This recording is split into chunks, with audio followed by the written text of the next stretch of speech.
LIC নিয়ে একটি myth মানুষের মধ্যে অনেক দিন আগে থেকেই রয়ে গেছে, কিন্তু বর্তমানে সেই ভুল ধারণাটি একটু পাল্টে নেওয়ার সময় এসেছে।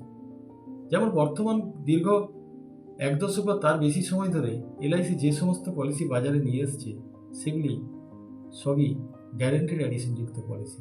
অর্থাৎ সেক্ষেত্রে আপনার ম্যাচুরিটি কত টাকা হবে, মানি ব্যাক কত টাকা হবে, সেটা আপনার পলিসি বন্ডেই উল্লেখ থাকে এবং সেই পরিমাণই ম্যাচুরিটি কাস্টমার পাবে।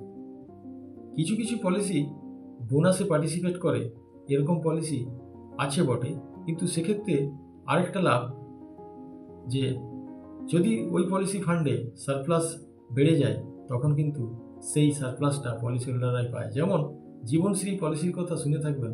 সেই জীবনশ্রী পলিসিতে পলিসি করার সময় একটা প্রেজেন্টেশন দেওয়া ছিল যে 5 লাখ টাকার পলিসিতে ম্যাচুরিটি দাঁড়াবে 18,12,000 সামথিং, অথচ সেই পলিসি এখন ম্যাচুরিটি হচ্ছে তাতে সেই পলিসি হোল্ডাররা 20,90,000 টাকার মতো পাচ্ছে।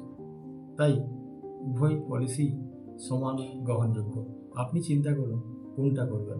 গ্যারেন্টেড এডিশনযুক্ত পলিসি মধ্যে জীবন উমাং, জীবন উৎসব, বীমা জ্যোতি, নবজীবনশ্রী, শুধুমাত্র মহিলাদের বীমা লক্ষ্মী, বাচ্চাদের অমৃতবাল,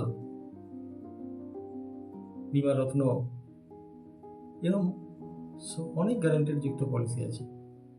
আপনি বেছে নিন পলিসির ডালি থেকে কোনটা আপনার পক্ষে বেশি সুবিধাজনক, বেশি লাভজনক।